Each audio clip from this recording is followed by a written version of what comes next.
وما اختلف الذين أوتوا الكتاب إلا من بعد ما جاءهم العلم بغيا بينهم রব বলেন ইসলাম নামক ধর্মটা এটা কেউ মনোনীত করে নাই, আমি আমার পক্ষ থেকে মনোনীত করেছি।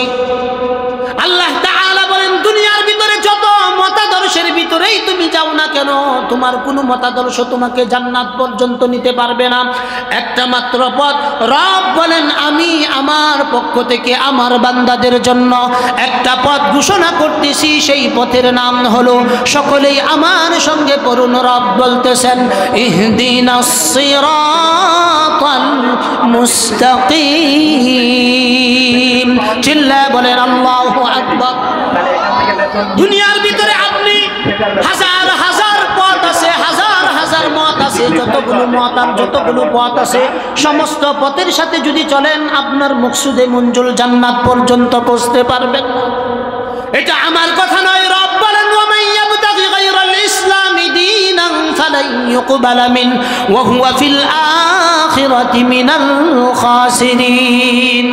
আল্লাহ বলেন বান্দা আমার, ইসলাম ছাড়া অন্য যত দিকেই তুমি তোমার নিজেকে ডাইভার্ট করো না কেন, ওয়ামান ইয়াবতাগি গায়রাল ইসলামি দীনা, ইসলাম ছাড়া অন্য যত ধর্ম দীক্ষার দিকে তুমি তোমাকে দাবিত করো না কেন, ফালাই ইউকবালা মিন, রব বলেন একটাকেও আমি রব কবুল করব না। চিল্লায় বলেন আল্লাহু আকবার। এজন্য তাদের কিছু জ্বালাপালা শুরু হয়ে যায় যখন কোরআন তেলাওয়াত হয়, কোরআনের মজলিস হয়, দ্বীনি মাহফিল হয়, এগুলোর ভিতরে তাদের কিছু অ্যালার্জি হয়। কথা ঠিক কি ঠিক না বলেন? আমাদের এই দেশে একটা সময় গেছে যখন মাহফিল করার জন্য আমাদেরকে ডিসি অফিস পর্যন্ত যাইতে হয়েছে। কথা ঠিক কি ঠিক না বলেন? কিন্তু বর্তমানেও ইতিপূর্বেও নাটক করেন, যাত্রাপালা করেন, ইত্যাদি যাই কিছু করেন, তার জন্য প্রশাসন থেকে কোনো অনুমতির প্রয়োজন নাই। কিন্তু কোরআনের কথা বললে, হাদিসের কথা বললে, দিনের মার্কাজ চাপাইলে ওখানে অনুমতি নিতে হয়। কেন? দেশটা কি দিল মামুর বাড়ি পাইছ? এটা কি একা তোমাদের? এটা আমাদের দেশ। তুমি যেই দেশের আইডেন্টিটি নিয়ে বসবাস করো, আমিও এই দেশের আইডেন্টিটি নিয়ে বসবাস করি। তোমার যদি নাটক করার ক্ষমতা থাকে, আমার তাফসিরুল কোরআন মাহফিল করার ক্ষমতা আছে, বিদায় তুমি আমাকে বাধা দেওয়ার কে? কথা ঠিক কি ঠিক না বলেন? আল্লাহ তাআলা বলেন ওয়াকুল জাআল হাক্কু ওয়া যাহাকাল বাতিল ইন্নাল বাতিলা কানা যাহুকা। রব বলেন সত্য যখন তোমাদের সামনে আসবে, বাতিল অটোমেটিকলি পালাইতে বাধ্য হবে। কথা ঠিক কি ঠিক না বলেন? আমরা এতটুকু জানি, আল্লাহ তাআলা আমাদেরকে টুপি পরাইছেন, পাঞ্জাবি পরাইছেন, সুন্নতি লিবাস হিসাবে রবের পক্ষ থেকে আমাদের জন্য সুন্নত দাড়ি এটাও আমাদের জন্য নির্ধারিত।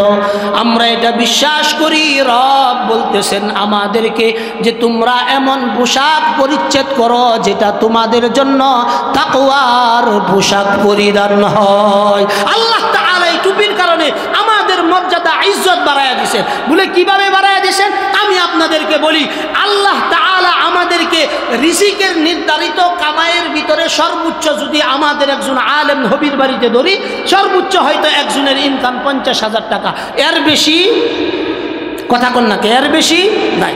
আমার সর্বোচ্চ 15 থেকে 20,000 টাকা, সর্বোচ্চ 15 থেকে 20,000 টাকা। আমাদের অনেক বায়ানচারি মনে করে যে আব্দুল কাইম ভাই অনেক মাহফিল করে, টাকা মনে অনেক কামায়। আল্লাহর কসম করে বলি, আমি এখন পর্যন্ত যতগুলো মাহফিল করছি, আমার আসা এবং যাওয়া, এখানে যতটুকুন খরচ প্রয়োজন ততটুকুন, এছাড়া যা আছে অধিকাংশ মাদ্রাসায় আমি রিসিভ করিলেই সৎকা করে দিছি। কি জন্য? কারণ এই ময়দানটাকে আমি চাইতেছি সৎকায়ে জারিয়ার ময়দান হিসাবে, আল্লাহ তাআলার কাছে যেন এটার আমলনামা কিছু পাইতে পারি, এই কারণে কথা বলি। কথা ঠিক কি ঠিক না বলেন? আল্লাহ তাআলা বলেন কোন বান্দা যদি আমাকে রাজি খুশি করার জন্য অল্প কোনো একটা কাজ করে, এই কাজের ভিতরে আমি রব এত বেশি বারাকা দেই যে এই বারাকা সে শুধুমাত্র দুনিয়ায় না আখিরাত পর্যন্ত পাইতে থাকে। বারাকার একটা লক্ষণ বলি ভাই, খুব ভালো করে খেয়াল করেন। আল্লাহ তাআলা আমাদেরকে হুজুর হিসাবে এই দুনিয়াতে প্রেরণ করেন নাই। মা বাবার মেহনতের উসিলায় হয়তো টুপি দাড়ি পাঞ্জাবি এগুলো আমাদের দেহের ভিতরে উঠছে। আল্লাহ তাআলা আমাদেরকে কতটুকু মর্যাদা দিয়েছেন একটু ভালো করে খেয়াল করেন। যেখানেই যাই, মাহফিলে যাই, যেখানেই যাই, আল্লাহ তাআলা ইজ্জতের রিজিক আমাদের জন্য বরাদ্দ করেন। কেমন ইজ্জতের রিজিক বরাদ্দ করেন? আমি আব্দুল কাইয়ুম ইচ্ছা করলেই 10-12 আইটেমের তরকারি দিয়ে প্রতিদিন খাইতে পারবো না। আল্লাহ বলেন, বান্দা ওয়া মান ইয়াত্তাকিল্লাহ ইয়াজআল লাহু মাখরাজা ওয়া ইয়ারযুকুহু মিন হাইথু লা ইয়াহতাসিব। রব বলেন, বান্দা তুমি যদি তাকওয়ার জিন্দেগি অবলম্বন করতে পারো, তোমারে বক্তা বানায়া প্রতিদিন নতুন নতুন আইটেমের খাবার আমি রব তোমার জন্য বরাদ্দ করে দিব। কথা ঠিক ঠিক না বলেন? এগুলো কোত্থেকে আসে বলেন? আমরা আপনি চিন্তা করি রিজিক কোত্থেকে আসবে? চাকরি যদি না থাকে, ছেলে যদি বিদেশ না যায়, কিভাবে বয়স সন্ধিকালে চলবো? আল্লাহ তাআলা আমাদেরকে সতর্ক করেন, বান্দা রিজিকের জিম্মাদারি আমার। আল্লাহ তাআলা 12 নম্বর পারার প্রথম পৃষ্ঠার প্রথম আয়াতের ভিতরে আল্লাহ তাআলা আমাদেরকে রিমাইন্ডার, সতর্কীকরণ দিতেছেন, মুখ দিছি রিজিকও আমি দিব। কথা ঠিক কি ঠিক না বলেন? আল্লাহ তাআলা বলেন, ওয়া মা মিন দাব্বাতিন ফিল আরদি ইল্লা আলাল্লাহ রিজকুহা ওয়া ইয়ালামু মুস্তাকাররাহা ওয়া মুস্তাওদাআহা কুল্লুন ফি কিতাবিন মুবিন। আল্লাহ তাআলা বলেন, বান্দা জমিনের ভিতরে বিচরণকারী যত প্রাণী আছে, আর তুমি আশরাফুল মাখলুকাত, তোমার চিন্তা বাদ দাও, তোমাকে আমি ইন্না আকরামাকুম ইনদাল্লাহি আতকাকুম। আল্লাহ বলেন, তুমি যদি তাকওয়ার জিন্দেগি অবলম্বন করতে পারো, সম্মানের কোনো কমতি থাকবে না, সম্মানের কোনো শেষ থাকবে না। তোমাকে এই দুনিয়া কেন, সারা পৃথিবী তোমার জন্য ইজ্জতের মুকুট নিয়ে দাঁড়িয়ে থাকবে। কথা ঠিক কি ঠিক না বলেন? সেই ইজ্জতের মুকুট হলো আজকের 14টা হাফেজ। তাদেরকে শুধু দুনিয়ার ভিতরে সম্মান না, আখিরাতে সম্মান দিবে। হাদিস শরীফে আসছে, রাসূল বলেন, কিয়ামতের ময়দানে আল্লাহ তাআলা একজন সাধারণ হাফেজের মর্যাদা কেমন দিবেন? আল্লাহ রাসূল হাদিসের ভিতরে বলেন, মান ক্বারাআল কুরআন ফাস্তাযহারাহু ফাআহাল্লা হালালাহু ওয়া হাররামা হারামাহু আদখালাহু আল্লাহুল জান্নাহ ওয়া শাফাআহু ফি 10রাতিন মিন আহলি বাইতিহি কুল্লুহুম ক্বাদ ওয়াজাবাত লাহুন নার। আল্লাহ রাসূল বলেন, যেই ব্যক্তি দুনিয়ার জীবনে হাফেজে কুরআন হবে, হাফেজে কুরআন হওয়ার পর কুরআনে কারীমে বর্ণিত বিধানাবলীর উপর আমল করবে, ওই অনুযায়ী যদি নিজের জীবনকে পরিচালনা করে, আল্লাহ তাআলার রাসূল বলেন, আল্লাহ তাআলা তাকে জান্নাতের মধ্যে প্রবেশ করাইবেন। শুধু তাকে জান্নাতে প্রবেশ করাইবেন তা না, রবের পক্ষ থেকে রাসূল ঘোষণা করেন, মাওলা বলতেছেন, রবের পক্ষ থেকে রাসূল ঘোষণা করতেছেন, ওয়া শাফাআহু ফি 10রাতিন মিন আহলি বাইতিহি কুল্লুহুম ক্বাদ ওয়াজাবাত লাহুন নার। আল্লাহ রাসূল বলেন, এই হাফেজ সকলেই পড়ে নিচ্ছে আলহামদুলিল্লাহ। আর সবাই আমার সাথে বলেন, রব্বানা লাকাল হামদ হামদান কাসীরান তাইয়িবান মুবারাকান ফীহি ইয়া রাব্বি লাকাল হামদু কামা ইয়ানবাগি লিজালালি ওয়াজহিক ওয়া আযীমি সুলতানিক। আলহামদুলিল্লাহ, আমরা মহান রবের শিখানো ভাষায় শুকরিয়া আদায় করলাম।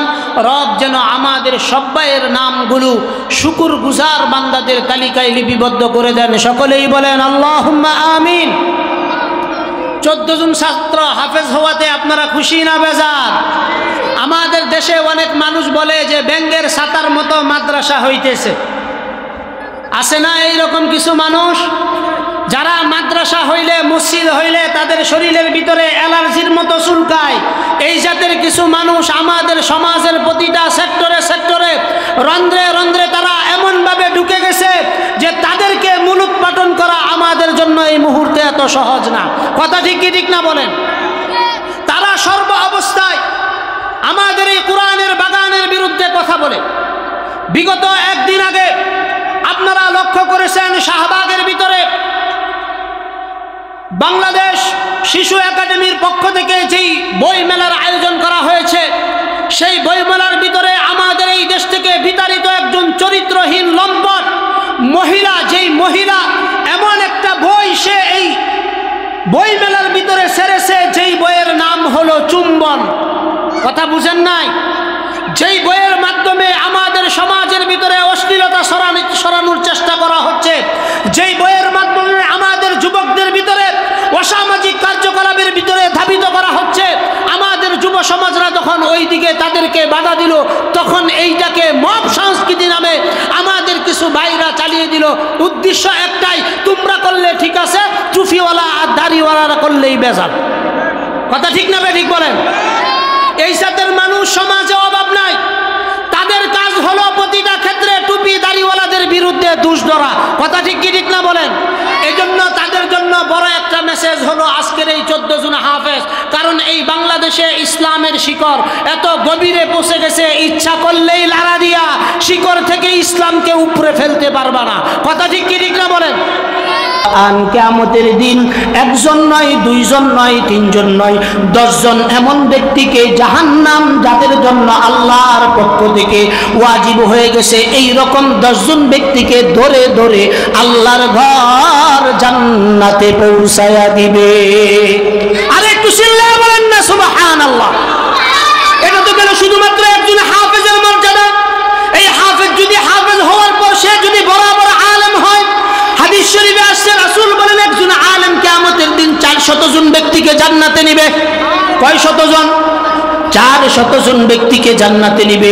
দুনিয়ার ভিতরে একটা তাফসীরুল কোরআন দিয়ে একজন হাফেজকে মর্যাদা দেওয়া হয়েছে। কিয়ামতের ময়দানে আল্লাহ তাআলা একজন নয়, দুইজন নয়, 3,97,00,000 ফেরেশতা একসঙ্গে দাঁড়িয়ে একজন হাফেজে কোরআনকে সংবর্ধনা দিবে। চিল্লায়া বলেন আল্লাহু আকবার। এটা তো শুধু হাফেজের কথা। আলেম যে 400 জন ব্যক্তিকে জান্নাতে নেবে, আপনাদের এটা বিশ্বাস হতেও পারে, নাও হতে পারে। আমি রাসূলের কথা বর্ণনা করতেছি। একজন হক্কানি আলেম 400 জন ব্যক্তিকে জান্নাতে নিবে। এমন ব্যক্তিকেও জান্নাতে নিবে যিনি কোনো না কোনো দিন ওই হাফেজের সাথে কোনো একটা সময় মুসাফাহা করছেন, কিন্তু ওই হাফেজের সাথে গভীর সম্পর্ক ছিল না, কিন্তু দূর থেকে তাকে ভালোবাসতেন। এই ভালোবাসার কারণেও অনেক মানুষ কিয়ামতের দিন জান্নাতে যাবে। তাহলে আমাদের এই বাগানের ভিতরে সহযোগিতা করা চাই, পারবো তো ইনশাআল্লাহ? শুধুমাত্র বিরোধিতা করি আর মিয়া যাই লোক মারেন 500 টাকা দিয়ে সেই রাখো প্রাইভেট মাদ্রাসায়, আবার কিসের কালেকশন? আরে মিয়া যেই বেড়া দেয় এই বেড়া কয় না, আর যে দে হ্যাঁ জীবনেও কইতো না, আর যে না দেয় এই মুখ দিয়ে ফটল ফটল হবে। কথা ঠিক কি ঠিক না বলেন? এই জন্য যেখানে প্রাইভেট মাদ্রাসা না, ধর্মীয় শিক্ষার যে কোনো বাগানে যে কোনো ধরনের সহযোগিতা লাগে মুক্ত হস্তে দিব। পারবো তো ইনশাআল্লাহ? হ্যাঁ কথা বলেন, পারবো তো ইনশাআল্লাহ? আল্লাহ তাআলা আমাদের সবাইকে এই দ্বীনি মার্কাজগুলোর সাথে যেন আমরা লেগে থাকতে পারি এবং এই দ্বীনি মার্কাজগুলোর সাথে যেন মুহাব্বতের সম্পর্ক স্থাপন করতে পারি। আল্লাহ তাআলা যেন আমাদেরকে সেই তৌফিক দান করেন। সকলেই বলেন আল্লাহুম্মা আমিন। ওয়া আখিরু দাওয়ানা আনিল হামদুলিল্লাহি রাব্বিল আলামিন। ওয়াসসালামু আলাইকুম ওয়া রাহমাতুল্লাহ।